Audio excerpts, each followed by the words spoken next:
The Essentials for Women Traveling Solo from author Beth Whitman on this episode of Travel Television.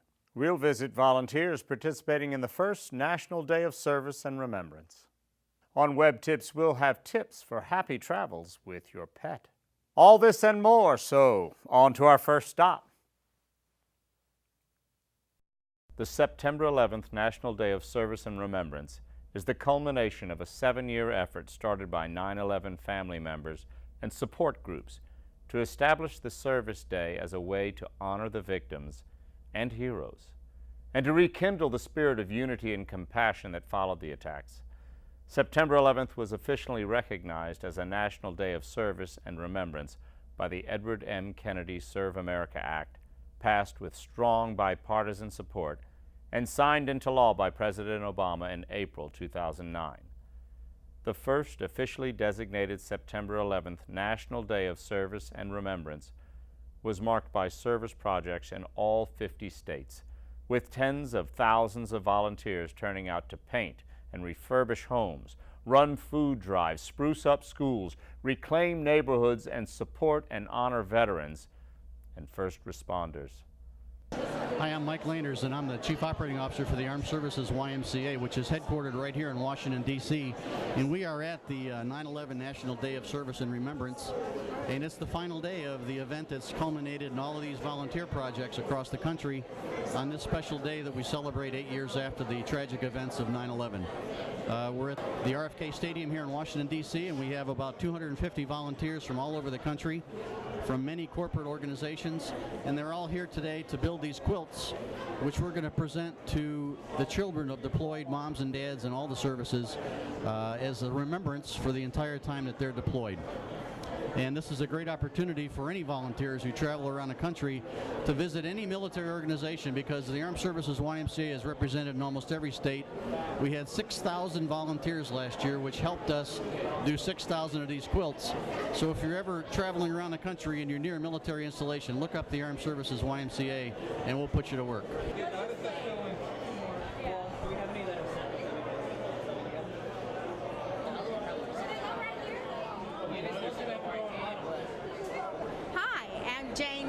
I came here from Charleston, South Carolina. I actually traveled to volunteer. My daughter lives here, Abby, and she works for a company that represents the Armed Services YMCA and all that they do for the children and the families of the Armed Services. And this is DC Cares, which is the volunteers coming together on 9/11, the day that was declared a day of service. And I traveled here from Charleston, South Carolina again because my daughter was here, and I like the cause. I've not traveled before specifically to volunteer to do something, and I really, really like it.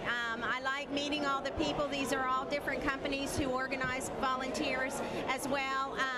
And I guess I'm kind of unique because I'm not with one of the companies, volunteers, but I did go around and find out that one didn't have a sewer, and so I'm volunteering to operate the sewing machine. And I would do this again. I would travel again, and not necessarily because a family member is there organizing it, but because I kind of like it now. And we'll be here for a few hours, and so I would love to participate again next year. Beth Whitman has traveled for over 2 decades around the globe, both solo and with women's groups. She's preferred to travel to the developing world, where she's met warm people and visited local markets.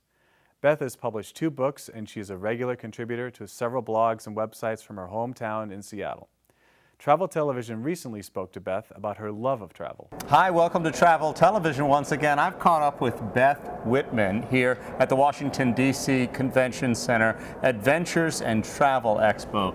Beth, welcome to D.C. Oh, thank you very much. All right, so now you write for Transitions Abroad currently, right? I do. I'm the women's travel columnist for Transitions Abroad. Terrific, and that has given you occasion to write a couple of books, I hear. Well, absolutely. Actually, the books came before the work with Transitions Abroad, Okay. But I'm the author of the Wanderlust and Lipstick Guides for Women Travelers, and I've got a website, wanderlustandlipstick.com. Wanderlustandlipstick.com. That's really really priceless. I love Yeah, it. isn't that great? Well done. Yeah. And the whole idea is to really encourage women to get out and travel and see the world and just really kind of think out of the box and be a little bit more bold about their travels. Mm-hmm. Now, I also learned that you've been to Vietnam in a volunteer capacity, correct? Absolutely, yeah. I first traveled to Vietnam back in the early 90s. And I fell in love with the country and the people. And upon that first landing, I didn't want to leave the country. So I just kind of searched around in some unofficial capacities and started volunteering, just teaching English there. And I stayed for a couple of months and just really loved it. And since then, I've had lots of opportunities to go back in varying ways to volunteer there. Really? Again, teaching English? No, actually, I got involved with a Sister City organization in Seattle. We have a Sister City relationship with Haiphong, which is up in the north. And I went back, I volunteered with some orphanages, did some donations, just providing donations with the orphanages and just kind of checked in on them every 6 months to a year. And then I actually helped raise funds to build a playground for that orphanage as well. We'd worked with the ambassador, Pete Peterson, who was the ambassador to Vietnam at the time, and created this great playground for the kids. Beth, you're terrific. Oh, it's been a lot of fun, and the Vietnamese people are so dear to me. I just love them. That everything kind of grew organically out of that to want to help them. Any plans to go back? Oh, I always have plans to go back. Not in the real near future, but I'm always looking at opportunities, maybe in the next couple of years or so, to get back there. Do you speak the language? Mokchu. That must mean a little bit. That's all it means. Yeah, that is, and that's about all I can say. Okay. Once I get back there, it starts to come back a little bit, and I can say hello and thank you and goodbye, and that's about it. Right. And Happy New Year, and that's about it. So what is on the horizon for you in the future? More of this volunteerism? Absolutely, yeah. I actually lead tours to Bhutan and to India, and the most recent current trip that I'm doing to Bhutan, we're actually going to be donating books to school children there. And then when I bring a group of gals to India, we're going to be actually volunteering at an ashram for widows. Widows are not treated well in India, so we've carved out some time, about a half day, to help out these widows in these ashrams. They're not, in general, they're not well taken care of. So I'm really looking forward to diving a little bit deeper into the culture by doing that. Well, I'm sure the people there will really welcome you. I think we're really lucky in this world to have a Beth Whitman. Oh, that's awfully nice of you. Really? Yeah. Well, great to meet you, Beth. Thank you very much. Great to meet you too. Yeah, thank you. Charlie Abel reporting for Travel Television.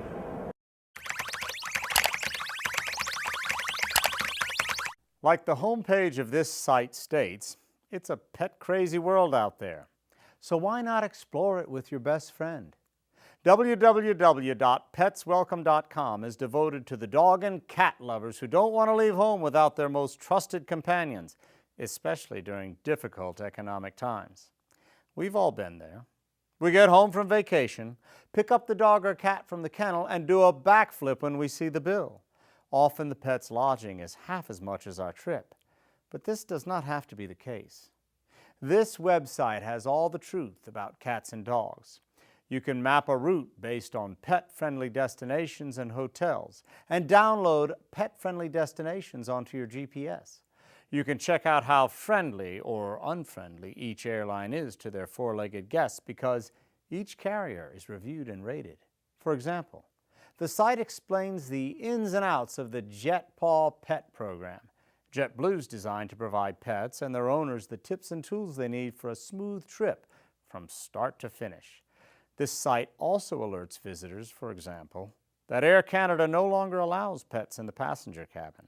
One click on the lodging listings will help travelers find over 25,000 hotels, bed and breakfasts, ski resorts, campgrounds, and beaches that are pet-friendly. Check out the travel tips section to learn how to take your pet anywhere, or visit the info exchange to find answers from millions of other pet-obsessed travelers like yourself. Each month, the site features a pet-friendly hotel chain. All in all, it's a dog-eat-dog world out there for travelers who don't use petswelcome.com.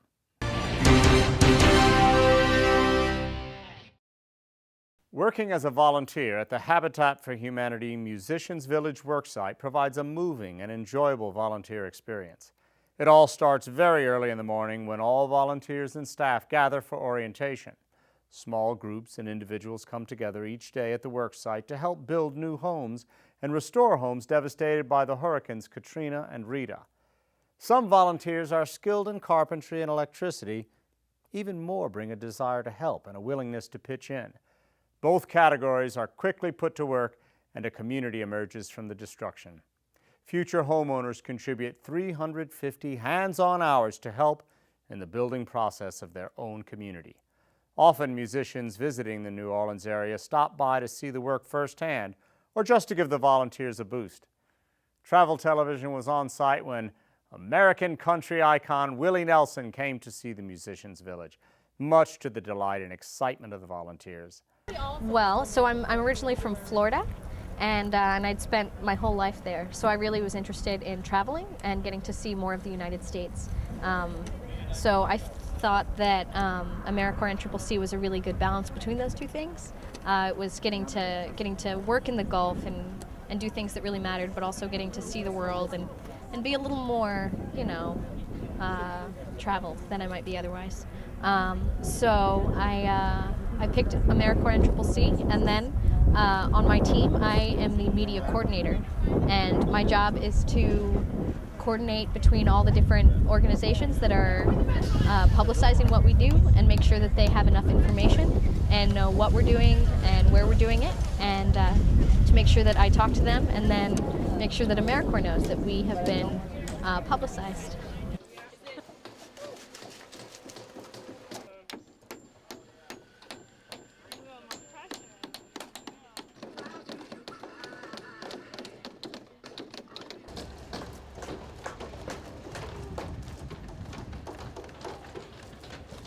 I originally became interested in New Orleans just after the hurricane, just because of the extreme devastation, and did some research on the area. Worked on my senior thesis for college with looking at the recovery process and the places that were recovering quickly and the places that weren't.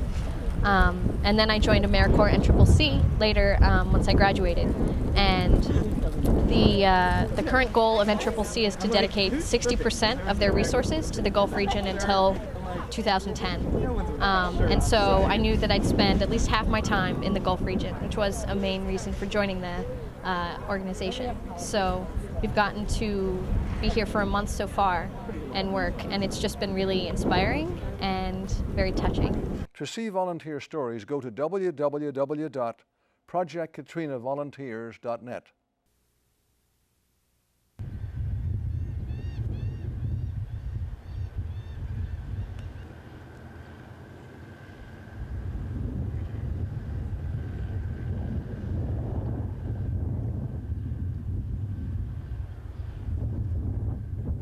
Churches from around the country, including Fort Washington's Fort Foot Baptist Church, are being housed here at the World Trade Center. They're here through the work of Operation Noah Rebuild. Operation Noah Rebuild is a 2-year commitment on the behalf of Southern Baptists to rebuild 1,000 homes and 20 churches in the greater New Orleans area. And we're doing that with all volunteer labor. They're coming from all over the nation to commit some time down here. David Rhymes is coordinating activities for Noah Rebuild here at the World Trade Center. Funding, now where's the funding coming from? Funding is coming from disaster relief funds that were given immediately after Hurricane Katrina by different individuals and organizations, and that funding is being funneled through the North American Mission Board. Have a question or problem at the World Trade Center? The volunteers seek out David Rhymes. Could we do that here, or would that bother I'll tell you people? what, we have a nightly worship that is immediately following supper. So basically around 7, we are encouraging anyone that wants to worship with us to do so. It's a voluntary thing. It's here for y'all if you want it. A few dozen volunteers attend Noah's informal worship service this evening. Bearing the disgrace he bore, for here we do not have an enduring city, but we are looking for the city that is to come. You guys have given up a lot to come down here this week, and for those of us that live here, have lived through this, we appreciate that so much. Even though I'm a part of this ministry, what we're doing here, it really just does my heart a lot of good to see you out here in my city with my people, making a difference for Christ. And I thank you so much for that, because this city's got a bad reputation, okay? Some of that we've worked hard for, I'll admit. But some of that, you know, with the corruption and Bourbon Street and Mardi Gras and things like that, a lot of folks in the nation want to write us off. But you're here proving that God loves New Orleans. Miles away from the World Trade Center, this NOAA office is busy fielding calls from volunteer groups and persons in need. Project NOAA, this is Glenda. Diane is here. Would you like to talk to her? We're averaging around 200 requests every week for either gut out or rebuild assistance. Diane manages this NOAA office, which coordinates the work of volunteer groups. New Zion Baptist Church, they're bringing one passenger van, and they should be arriving any minute. They will call us and we will either send them an application. It's just a short application that effectively gives us the release to go into their property and assess the property. So we send them out an application either by fax or by mail. They sign and send it back to us. We send an assessor out to take a look at the property. All of our work is done by volunteers. So we're relying on, maybe 50,000 volunteers over the next couple of years to come in and assist us with the work. So we send an assessor out to take a look and make sure that it works within the scope of our project and something that a volunteer can do. Right now we're processing applications for gut out, as well as some tree work that might still need to be done as folks continue to return to the city. We might have chainsaw work that needs to be done. But our focus in Operation NOAA Rebuild is the rebuilding of homes and returning these homeowners to their homes so that they can actually live in them. So we are looking for roofers and sheetrock installers and finishers. Electricians are a critical need right now for us. You don't have to travel to the Gulf Coast to volunteer your time and enthusiasm. You can be a virtual volunteer at Traveltelevision.org. We need people to help us with our web development and maintenance. We need writers, producers, video editors, artists, and anyone who has expertise in outreach and marketing. Make a difference by volunteering with this nonprofit organization, and you'll be giving a much-needed virtual boost to the volunteers in Louisiana and Mississippi. Please email us at iwantohelp@traveltelevision.org. Hi, Mark Murphy here in Taiwan in the Xiling night market. If you come to Taiwan, this is one of those things you absolutely have to do.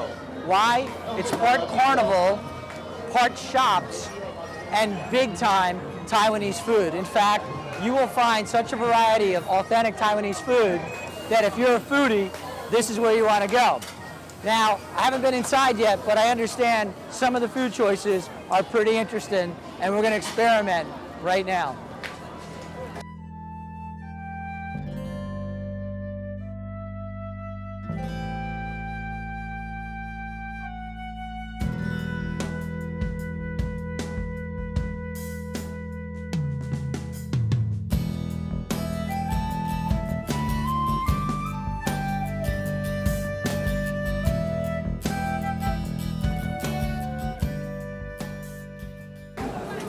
Hey, now if I had any idea what this said, I could probably order something. So my suggestion, get someone who can translate for you.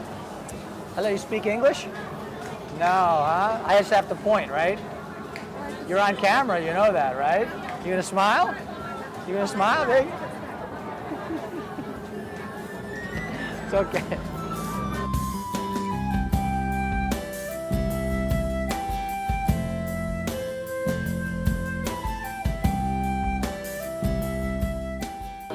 So have you ever thought of eating things like pig stomach? Some other part of the pig, I'm not sure. I know that's pig heart. We've got pig liver, chicken liver, and we're going to throw in a little seafood. We've got oysters. Pretty much anything you want.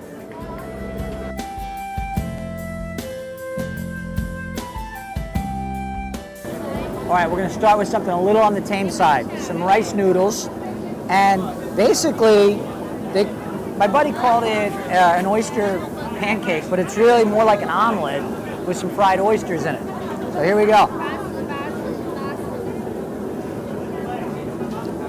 Definitely doesn't taste like an omelet, but tastes pretty good.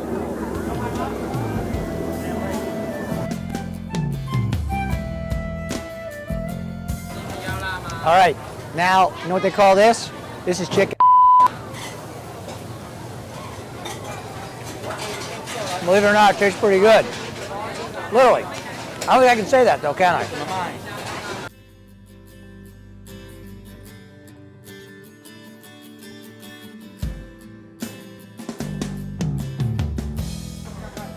I was told we need to try something called stinky tofu. And I'm standing here in one of the stalls where they make it, and you can definitely smell it. And it smells pretty bad, to be frank. We were able, through a translator, to find out how it's made, and we didn't get the total gist of it, but basically they take the tofu and they soak it in basically the shells of prawns with some other stuff in it, and they let it ferment so it starts smelling really bad. Then they take it out and they cook it up one of two ways. They either make it a spicy dish or they actually deep fry it. So I think we're going to try the deep fried variety and see if it tastes better than it smells. All right, so here you have it, the actual stinky tofu with some of the spicy sauce. And I can tell you, it does stink, but they tell me it tastes pretty good.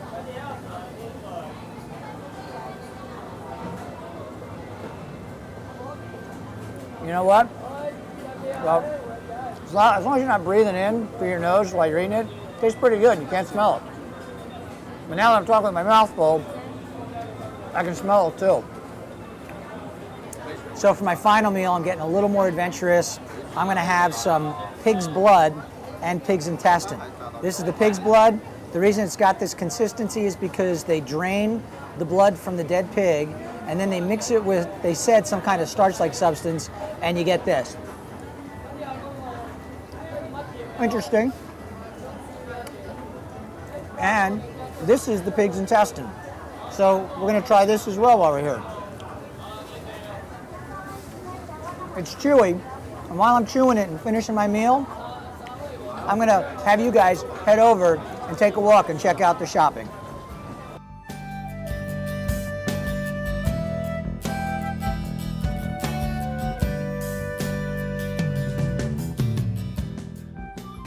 Right around the corner from the night market is this shopping street, which, as you can see, maybe you can't, I can, but farther than I can see, it is just a sea of people and a sea of shopping. So my recommendation, take a night, check out the night market, and then go shopping and have a great time here in Taipei.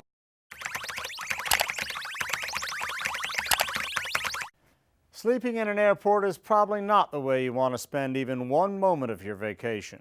But almost every traveler has experienced a canceled flight, missed connection, or weather conditions that close the airport down. What you can do in that situation is the focus of a great website known as sleepinginairports.net, a user-generated information site populated by reviews and tips from fellow travelers. Over 5,800 airports are reviewed, giving website users the scoop on soft benches, quiet terminal areas, and other comments from travelers.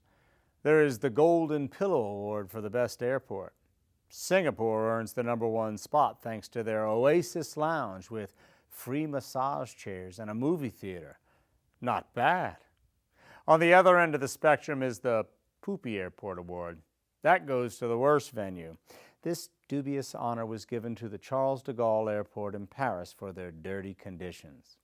Thanks to this website, you'll get a heads up on places to avoid. Get your hand sanitizer ready. My name is Teresa Lubowick. I am the president of the Rochester chapter of Partners of the Americas. We are linked with Antigua and Barbuda in the Caribbean. I am very excited to be here today to share with you two of our projects that we are in the midst of, ongoing projects that has really made a difference in the lives of individuals living in Rochester and Antigua and Barbuda. I'll start with our PAN project, where we'll be celebrating our 10th year anniversary next year in April of 2011. 10 years ago, master pan players came over to Rochester and built a set of pans for us and taught two instructors at the John Marshall High School how to play those pans. Since that time, we've had a number of students learn how to play pan, and we have developed the urban still band, which goes around and plays the pan. And the students in the band, they utilize the band to raise resources for the International Volunteer Project. They take those funds that they earn from the numerous gigs that they do around the Rochester area to support their travel. They are partnered with St. Joseph's Academy in Antigua. The beauty of the PAN project is they invited students with disabilities to perform with them. And for the first time in the history of Antigua, in the year 2006, young people with disabilities performed in public. That is a segue into our second project, which is Aim for Abilities, which is our disabilities project that we use to enhance the lives of individuals living with disabilities, both in Rochester and Antigua and Barbuda. There is disabilities legislation on the books. As most of you know, we'll be celebrating the 20th year of the Americas with Disabilities Act. So we're very excited to be helping our sister nation into getting their legislation on the books, giving individuals with disabilities the same rights as the other citizens of that tiny island nation. That in January of 2010, we'll be holding a Health and Disabilities Awareness Fair. During that time, school-age children will receive assessments in hearing and vision, cognitive ability. We have a doctor that will be traveling with us that will be going out into rural communities to assess those individuals that live at home and do not leave their homes, or their families would prefer to have a private screening. So he's going to be available to go in the homes and provide the assessment and give those families some support for their individuals or family members that are living with disabilities. So we're just really, really excited to have the opportunity to give people that may not have a voice a chance for the rest of the world to hear that they have a beautiful melody.